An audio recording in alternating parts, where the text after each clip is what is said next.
Hello, this is Raul Ramirez of the Catch Wrestling Alliance, and we are here with a very special guest. We're live from England, right? We have Marcus Whitehead, who competed at the last uh, Snake Pit Wigan World Catch Wrestling Championship. Uh, he's also a a purple belt in Jiu-jitsu, so he's been around grappling for a while. He's also a musician, and we welcome you today to our live stream so you can give us an update. Right, yeah. Well, as I say, pleased to meet you, Raoul. It's good to be involved in what you're doing. We've been kind of watching from afar for a while, and I really like what you've got going on and your approach to the analytics of it all and the training aspect as well. It's been great to sort of be a piggyback on your journey from over here. So thanks for having us on. Oh no, my pleasure, my pleasure. Just trying to keep real wrestling alive, right? In the words of the Exactly. great Billy Robinson. Yeah, but yeah, I'd spent several years going to Wigan and competing in their events, and it's great to see that they continue doing events, and it seems to be getting larger and larger. So, can you kind of tell us about how the World Championships went? Oh, well, just a fantastic event. I mean, I did the 2019 event as well. So I just came along just a bit after you. I wasn't involved right from the very beginning. But I've been down there about 4 years now. And I sort of made the switch from jiu-jitsu to catch wrestling because I'm a Lancashire man and that's what my forefathers were into. So it definitely ticked all the boxes for me. The 2019 event was great. It was a real different experience to the jiu-jitsu comps that I've been doing, which I do. I know some guys who run some great comps, and they're good to be part of. But it's got a different feel when you're in a sports hall. This was a real spectacle of an event. Andrea, who runs it, pulled out all the stops. It was all lights, cameras, action. A bit more dressed smartly for the crowd, and they have a meal table and all this kind of stuff. Um, introducing each fighter. It made you. They really looked after the athletes. That's the truth of it. And this 2022 event was just fantastic. I mean, we had massage tables and much food and drink as we could get our hands on, um, and the level of competition is just going up and up. There was some real great guys there. We've got British champions in jiu-jitsu and judo, and we've got Olympians getting involved, wrestling Olympians, and a couple of UFC guys were there as well. So just something fantastic to be part of. And this time, we had the walkout. You have a bit of walkout music, and there was like smoke machines and lights, and you've got a color commentator and a MC, and all my chums are there from the Snake Pit, and like we're showing them what Lancashire's all about, really. Yeah, no, that's wonderful. That's the thing. It's like it always felt very professional, especially after, well, even from the first one, it was they kind of Andrea kind of tacked it on to the freestyle tournament that they held, but then after that, then they started holding it separately in a separate venue, right? And after that, it was just a very nice event, not only for the wrestlers but for the spectators as well. So, yeah, they always do a really nice job. Yeah, I think they've been involved in wrestling and sports a long time, so they've got a good understanding of what it's like to be involved in it, and they've seen it all before.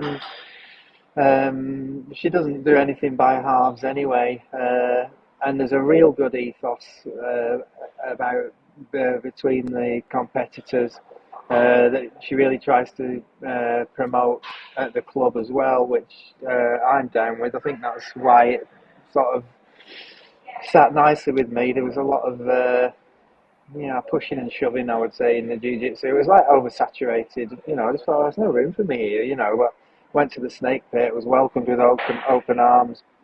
Please, come be part of it. And absolutely, I wanted to stay, and that's what I've done. Okay, so actually, let's go and stay with. I kind of you made me think of some question. Like I'd want you to kind of compare your experience since you've been in jiu-jitsu long enough to get a purple belt. So that's like a few years, right? So I'd want you to Yeah, compare. But I want to. I just want to stay on the world championship for one more second. Like, sure, so you competed in. So they have weight divisions, right? And so, that's uh, right. which weight division did you compete in? I was 82 kilograms.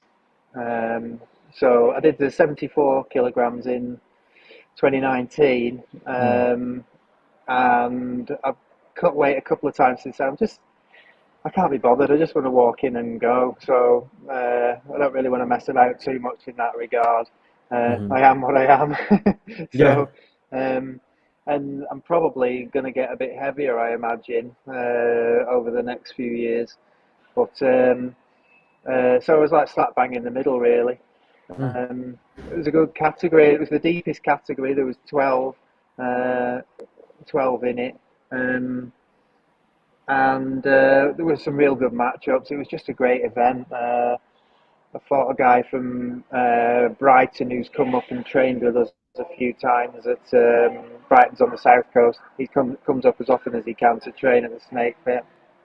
Uh, and had a good match against him where I managed to, generally speaking, stay on top and give him hell, which is what catch wrestling's all about.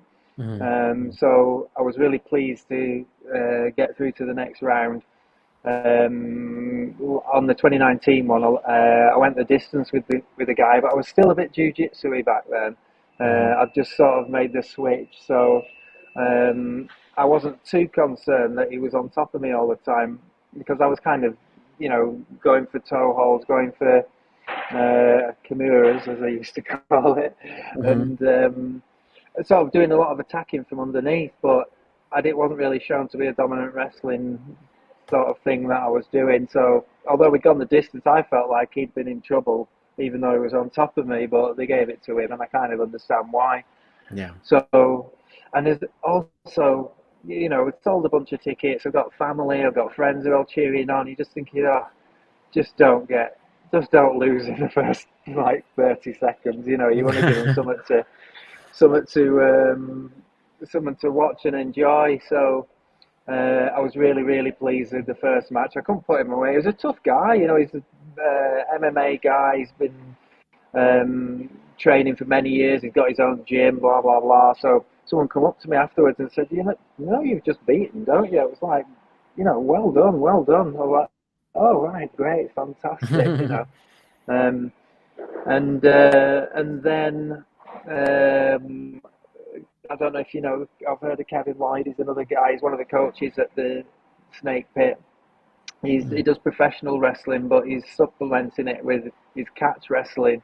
I mm. mean, I know there's not a lot of pro wrestling in the UK, but Kevin does it. Sexy Kev, and that's his sort of stage name. And I went against him, and we have a lot of back and forth in the gym. But bloody hell, he put it on me that night. So full respect to him.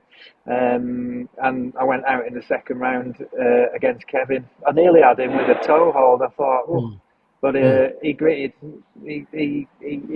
his teeth and got through it and managed to get a cradle on me mm. and got the pin. So I couldn't have been happier for him. I mean, I'm gutted for myself. If I'd won that one, I probably would have got on the podium.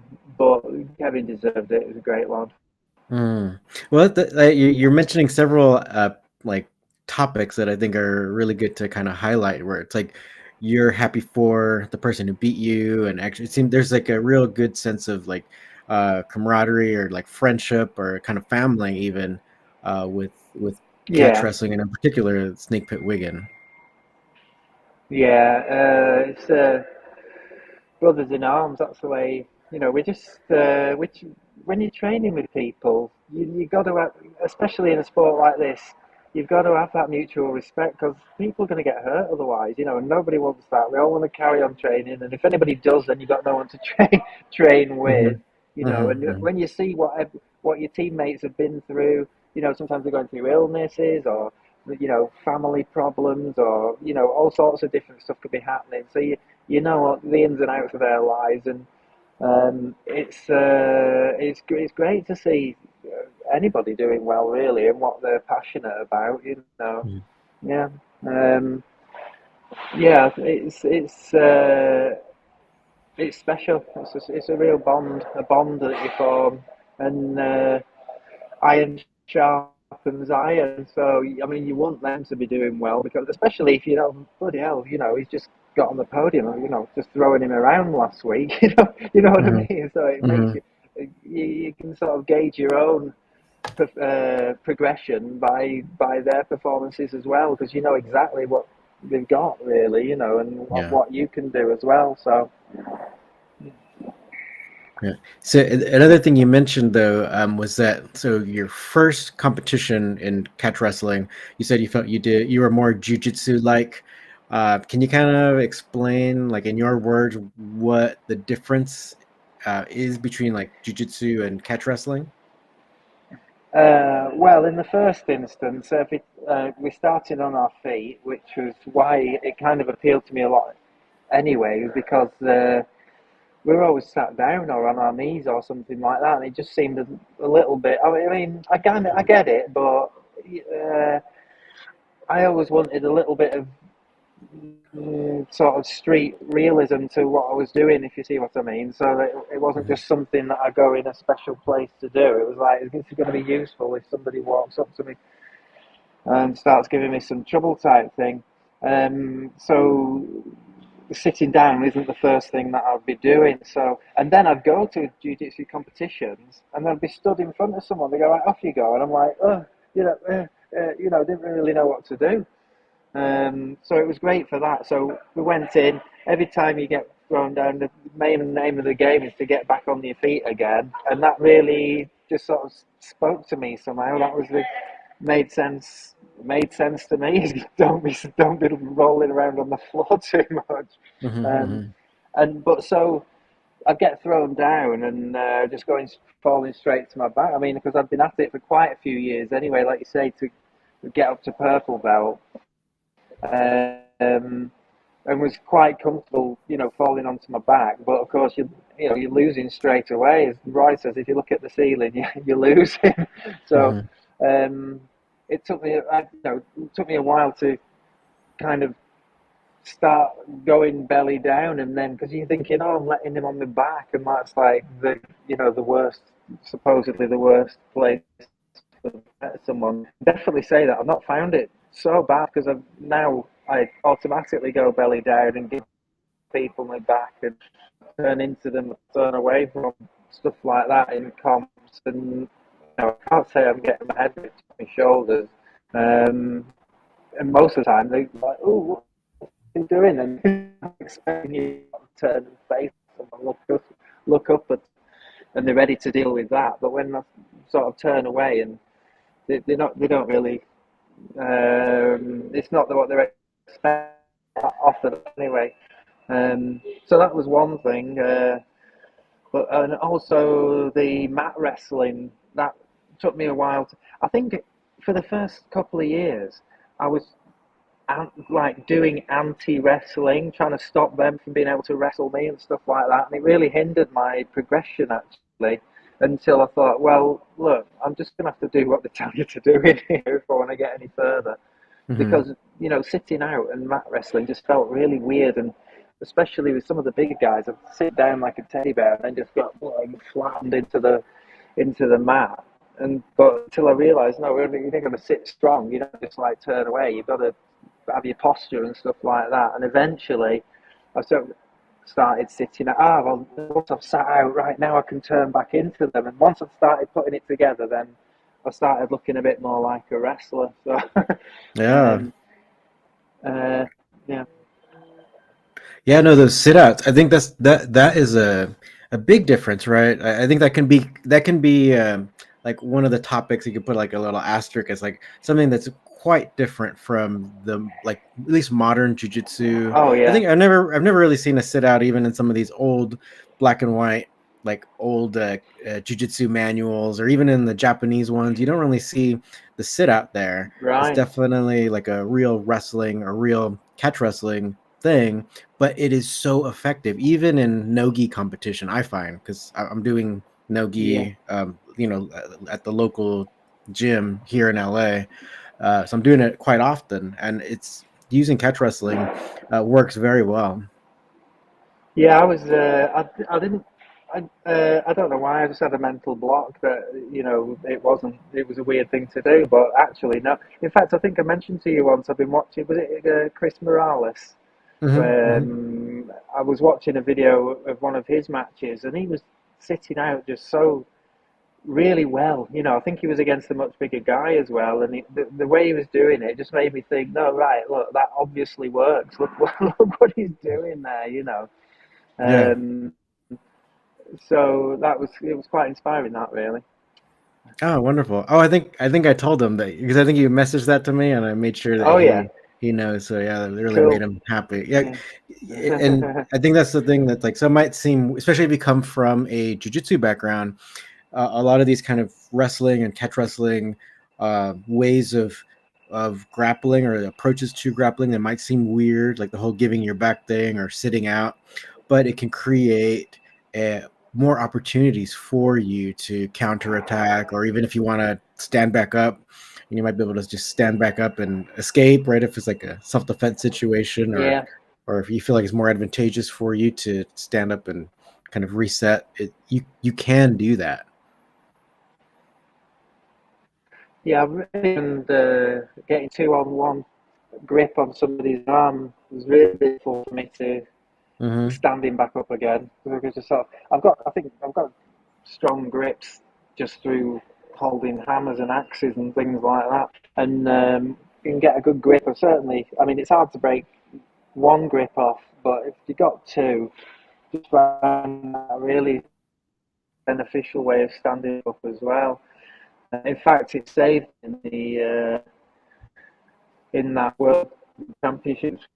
Um, there was a moment where I lost position and the guy was on top of me, but I managed to grab his up again, not all. So it was useful.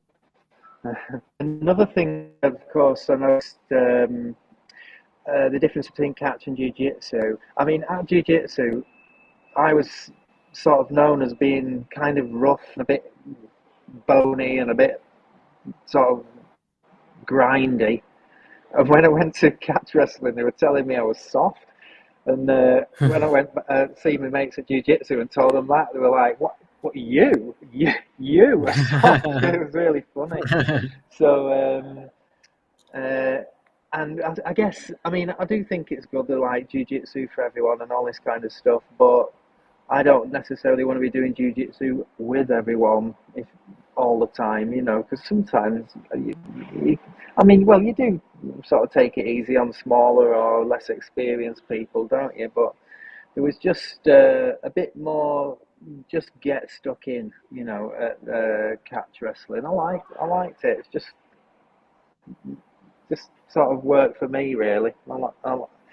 And now there's not so many. Like there's three catch wrestling promotions in the UK, and that's it. And those comps are few and far between. And but jiu-jitsu comps every other weekend.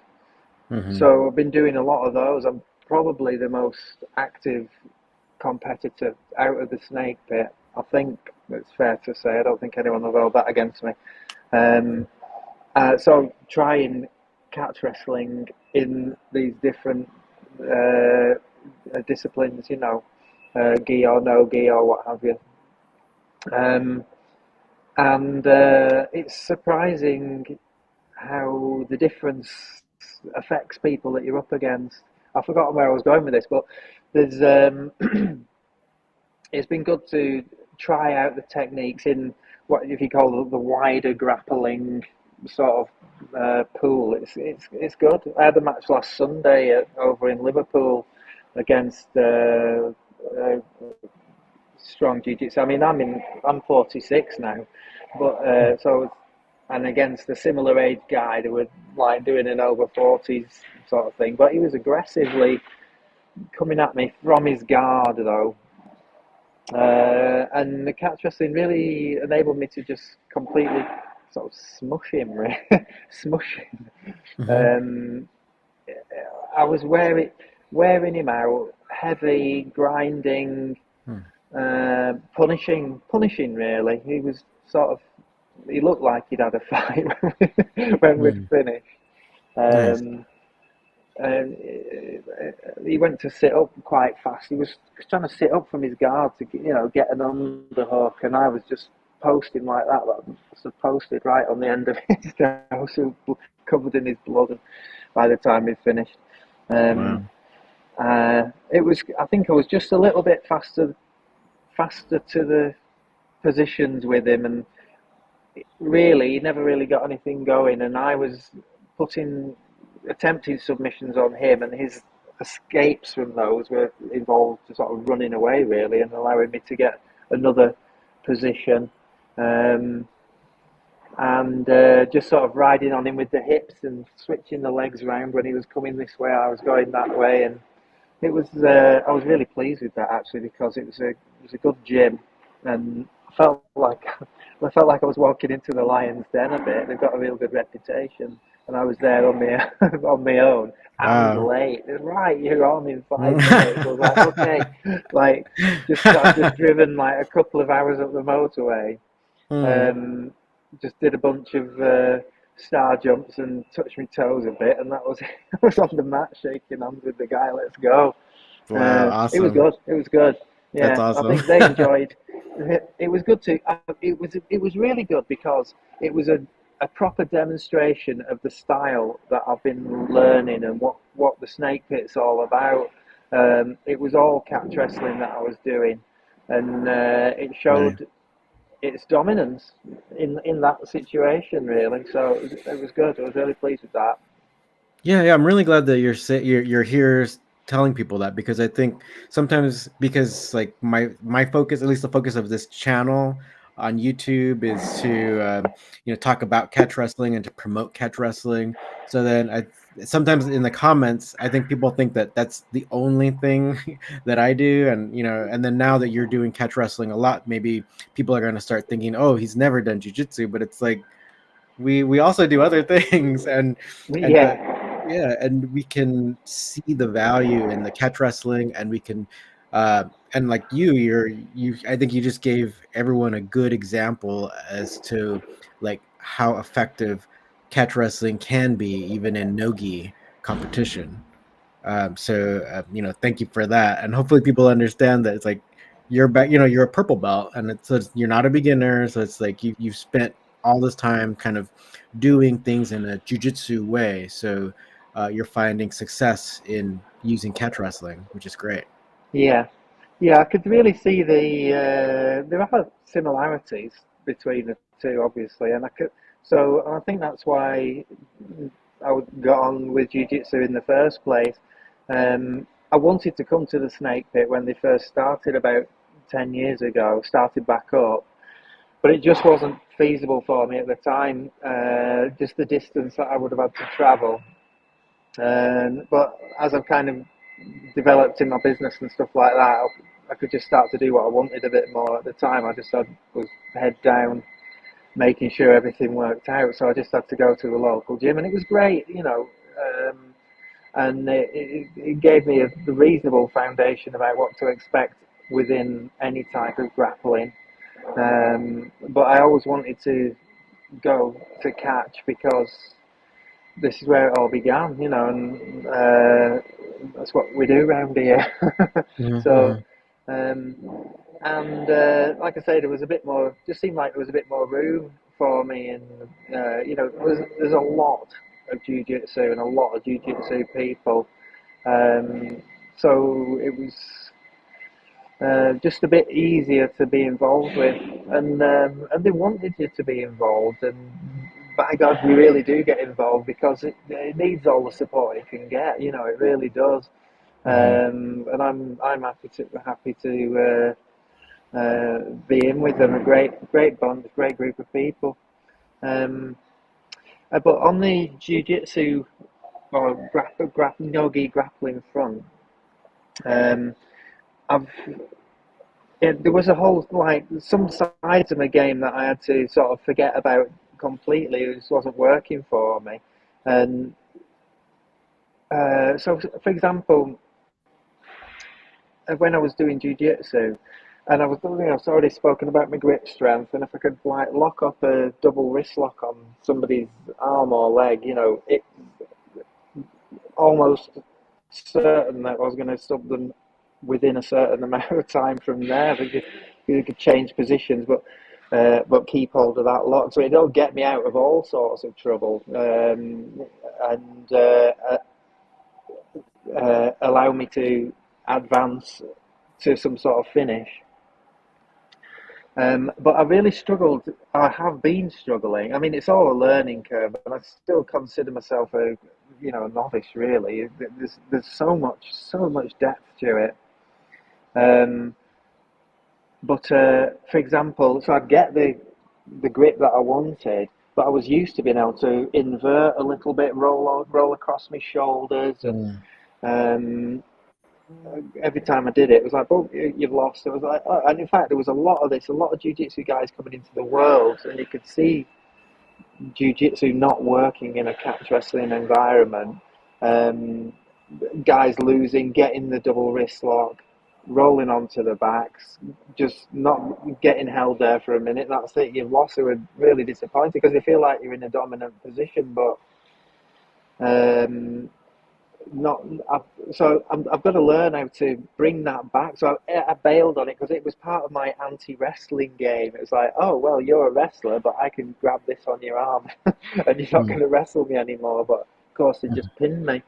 So I just let it go so that I could focus on getting the fundamentals right. But I would love to bring it back in, like Ian Bromley. That was one of his like go-to techniques, but I've not found a way of. I mean, it's ironic, really, because it's like bread and butter stuff in Mhm. catch wrestling, isn't it? The double wrist lock, but not for me just yet. I guess. Although I do get that same hold, you sort of that hold on toes. I get that a lot. It's the same sort of thing, really, isn't it, as Yes. a wrist or a toe. So I have had success at the bottom end, but not so much success Hmm. on arms. Hmm. So I need to sort of work on that and develop it really. Yes, yeah, that's kind of does take a little getting used to. Like how you said, it's like you could, just roll back and uh, get pinned, but it's totally fine in jujitsu. So, but I think you can still keep kind of like the same idea of like once you get that double wrist lock hold there, that figure four, and see if you can't follow the person moving. Because at least Yeah. and I think a lot of people now they're going to try to counter you even in nogi. Maybe they're going to try to put all their body weight on the same side that you have the hold on. Um, Yeah.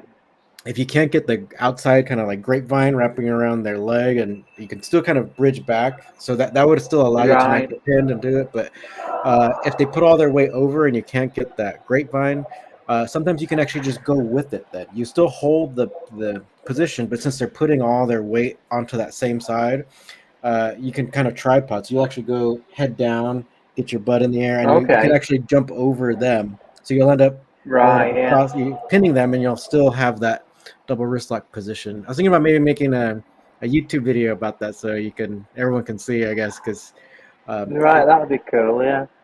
yeah, because quite often you can follow it, and especially like the way that they're moving, just kind of go with it, and you can end up being able to finish them or pin them. Yeah. Definitely need to bring it back. It was like I had so much success with it in jiu-jitsu. It was just like what I did, and it just won me so many matches. Hmm. But you know, I just had to forget jiu-jitsu a bit really and start at the bottom and work my way back up. And I guess I'm not quite there yet with that, but I've got other aspects of my game that are coming on quite strong.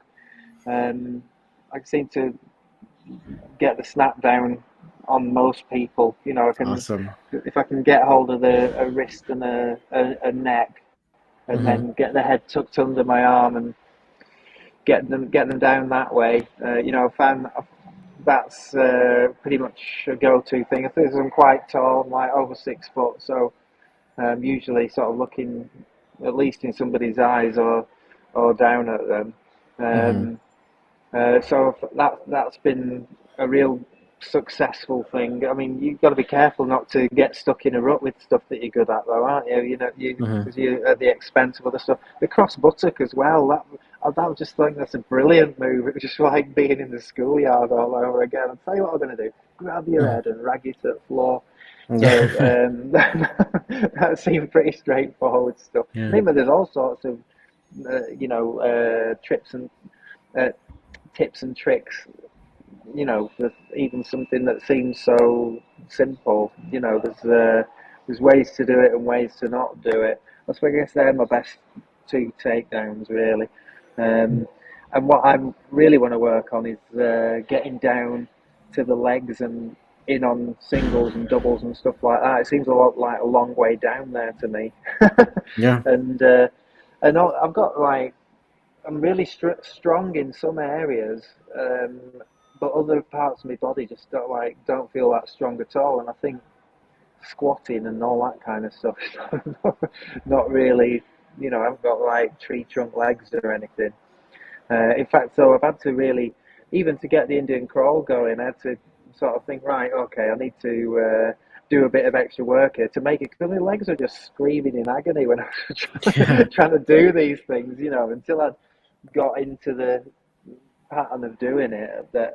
So there's still, like I say, I got a long way to go, but it's all about getting the entries on those, and Hmm. I do hit them like with increasing regularity. But I mean, if you don't set it up, you just forget it. You're just going to get smushed into the mat, aren't you? Hmm. But if so, all the trickery, I love all that element of what we do as well. And this is where Roy's at. He's got all sorts of tricks up his bag, up his sleeve in his bag, of ways of getting to where you want to. You, you make them think you're going to do one thing, and then that's when you do the other thing. And I like that. It's a sort of thinking man's game, really. Yeah, yeah, definitely. And I think with you being over 6 foot, then I think Roy is one of the best coaches that you should be like picking his brain at with regards to wrestling taller.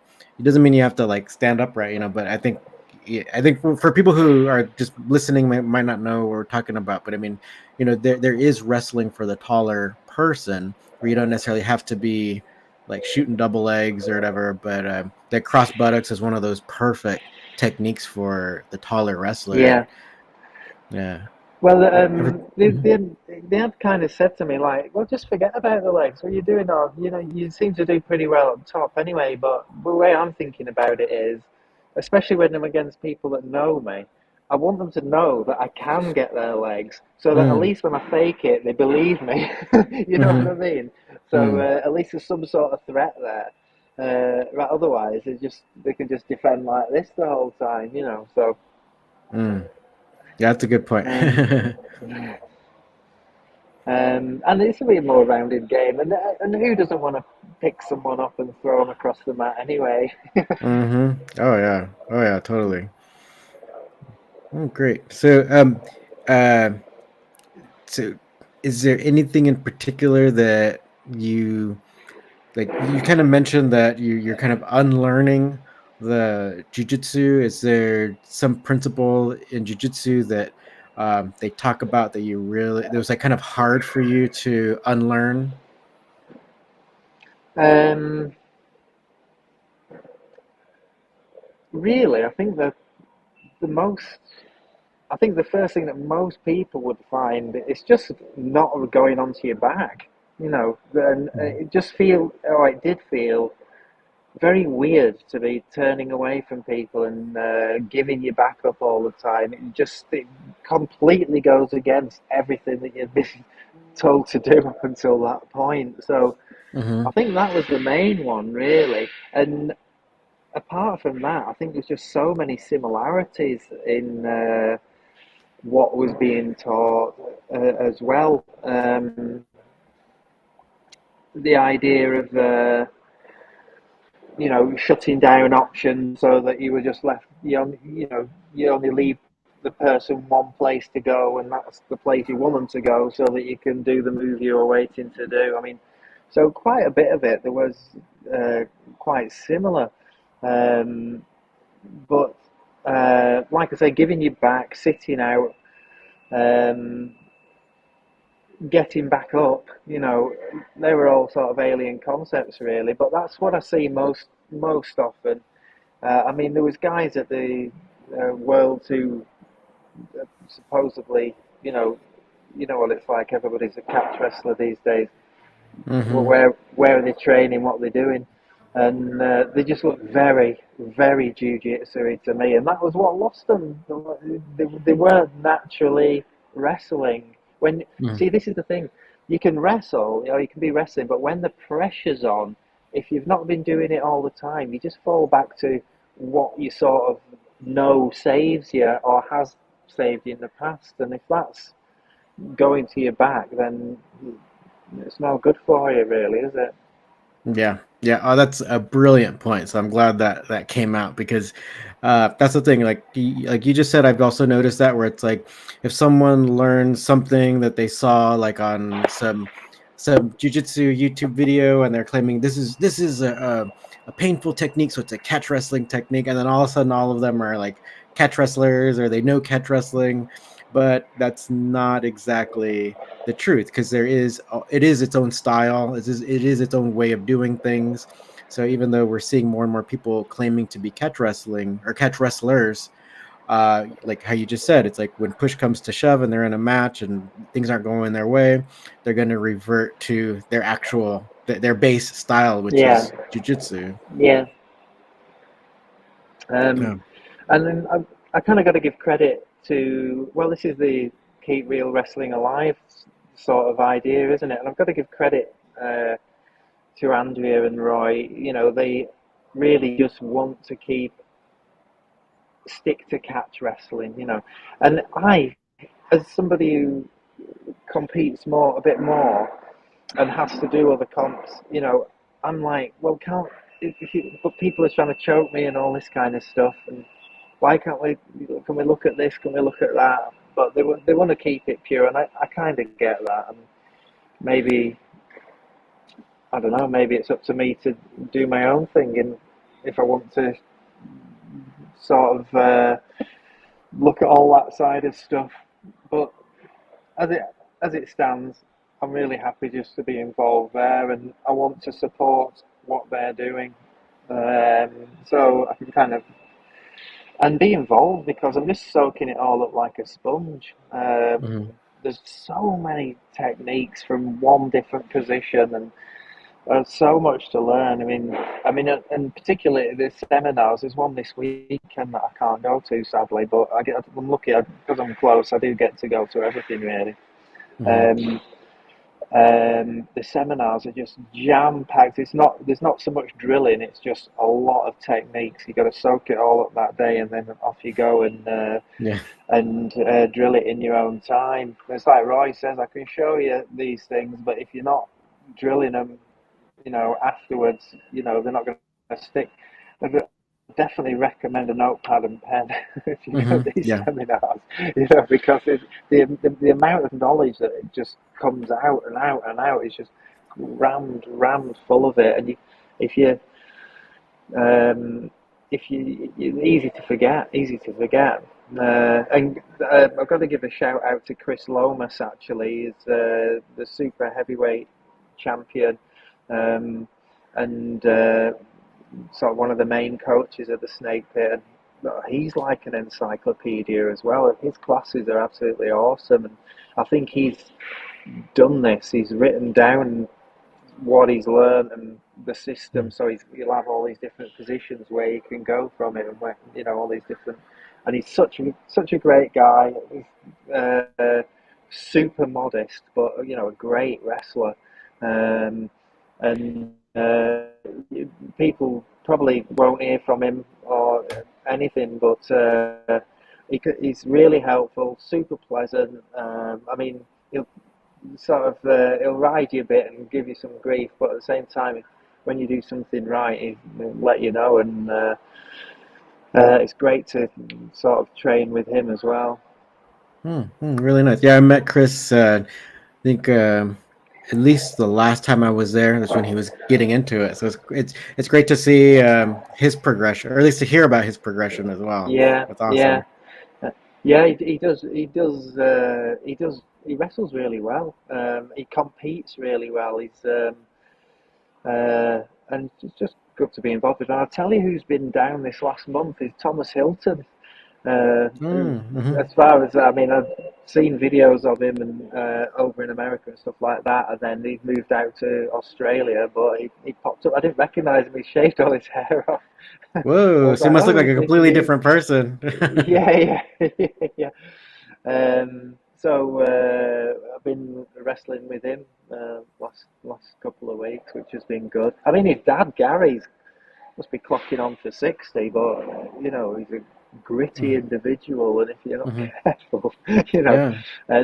and he really is gritty as well. And you're definitely going to get your head knocked or your fingers bent off on all this kind of stuff. Um, Yes. but and he's like I say, he's clocking on, but he's like what's he called, Ram Man, or I say He Man, the short one that's sort of just like all built really big, really short, and really this amazing base. You have to be sort of fast to get around him. Oh yeah, definitely. So for people who might not know, you can see one of Thomas Hilton's matches on our YouTube channel as well. Yeah, he did compete here in Los Angeles in our second event. So this is like several years ago now, but he's trained with Roy Wood since he was very young. So he's a great He, wrestler. Yeah, he was. I'll say was. He is a great wrestler. Yeah, but I'll tell you, there's guys in there that just wander in out of the village of Aspel after having the fish and chips and just Mhm. throw you all over the place. And you know, they don't. They're not on the scene or competing or anything like that. They just like come in after the day's work, and there's a lot of absolute killers that people just have never, probably will never hear of, and because Mhm. they don't go competing, they don't you know mingle with wrestlers or grapplers or any of this kind of stuff. Oh, that hopefully one day I'll be able to get Mhm. somewhere with them. You know what I mean? Mhm. It's a funny game, really. Yeah, and I think that's one of the things that's really interesting about the snake pit because you still have, uh, uh, uh, Billy Riley wrestler, Michael Moore just like hanging out, watching, and Yeah. but also being very modest, right? Like he'll offer like some advice or whatever, but he's not there to coach. No one, he doesn't overstep his bound or anything like that. No, yeah, But he just sits and watches and sort of keeps an eye on what's going on. In fact, there's all sorts of names that some pop up, like wrestlers from the back in the day. Kendo Nagasaki popped down. I don't know if that means anything to the American audience, but I mean, he was all over professional wrestling when I was a kid on Saturday afternoon grandstand, and he was like a masked guy, like a samurai. He was always they always like, are they going to unmask him? And mm, but he was a great wrestler, proper wrestler. Not, I mean, he was doing show wrestling, but he could wrestle. He's a nice guy. He's been at the last few events, and I mean, what was great, some nights at the Snake Pit, I'd go in there and there'd be like a sort of teenage lad or people. It's surprising how they make wrestlers in there out of people that you wouldn't think necessarily had got the look or the aptitude to be a wrestler, especially when you walk in thinking, well, I'm a bit of a grappler, I am, Sometimes there's a real mixed bag, is what I'm saying. But so I'd go to some of the seminars, and there'd be people coming from all over the place then, and that was when I really got the feeling like, oh right, no, I'm in the snake pit, like I'm in the lion's den here. You get some names coming in just because I think everybody's aware of catch wrestling now, aren't they? And it has a bit of a reputation of being sort of effective. So, and these comps, I think, are really helping. I think we're talking about doing maybe an invitational comp, so not just the once a year world. I mean, we've got inter clubs going on now, so we're trying to get people in who want to should test themselves under the catch wrestling rule set. We have maybe 4 of them on a year, and we're talking about doing an invitational event as well. So sort of alongside the Worlds, I suppose that would have its own sort of league or belt or something like that. So it's all on the up. It's all super exciting. I'm just really glad to be involved in it because I've got a lot to give as well with that. I've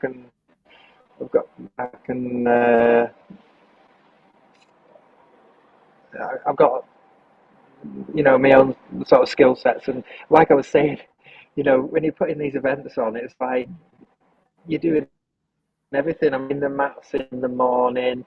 You're setting up the table. You're hanging t-shirts up in the, running around in the room.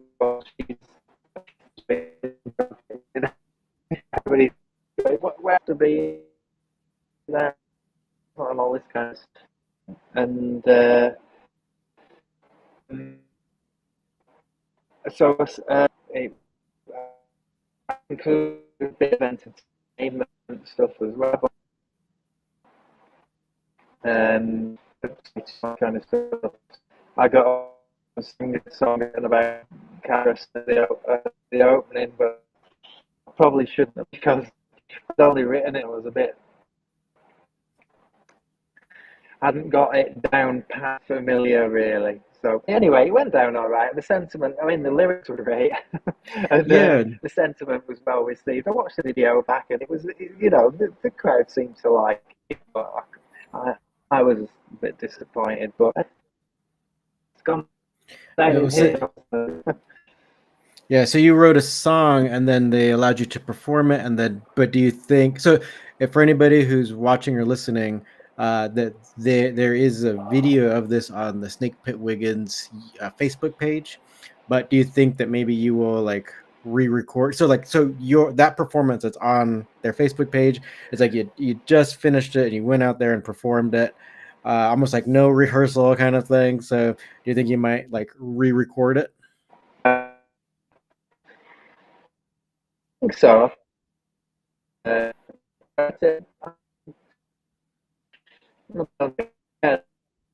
do it, do it. I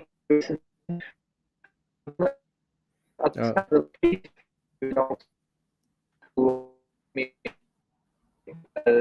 Bringing on songs. Oh, for some reason Song. your microphone is kind of cutting out a little bit. Can is is can you still can you hear me? Can you hear me speak?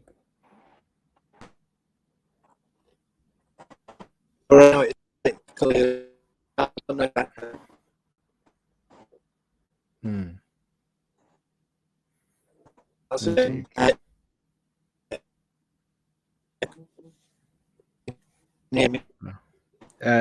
Not just you're kind of cutting in and out. I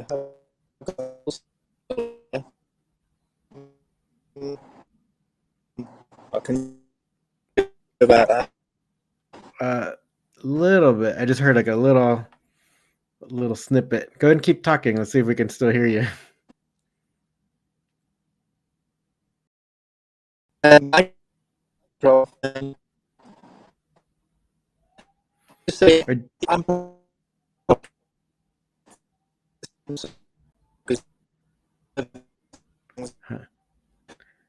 No, it just keeps cutting in and out. I don't know, maybe do you want to try just taking off your earpiece to see if maybe the audio from the phone works?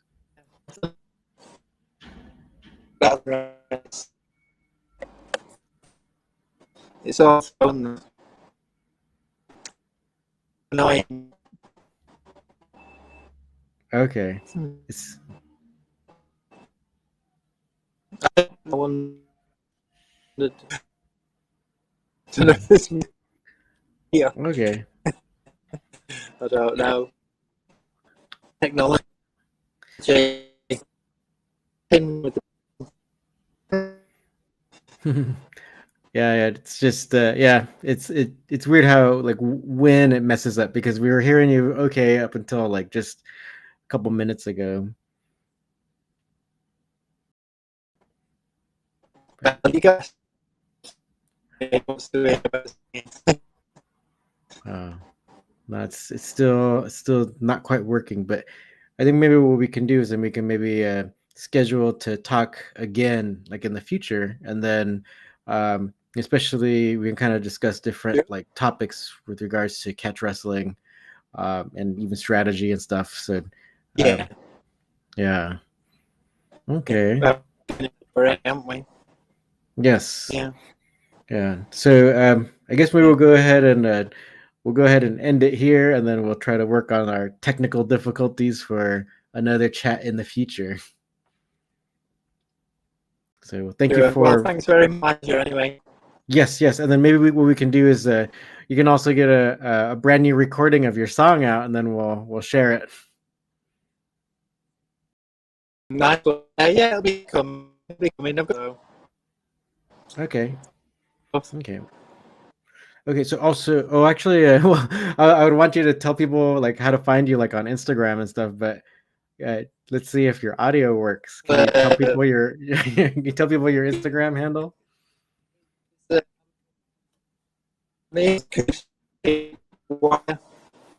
Yeah, Acoustic Warrior. Yeah, there's a couple of there, and what grappling then try and show that. Yeah. And I can the video about all the nasty things that happen.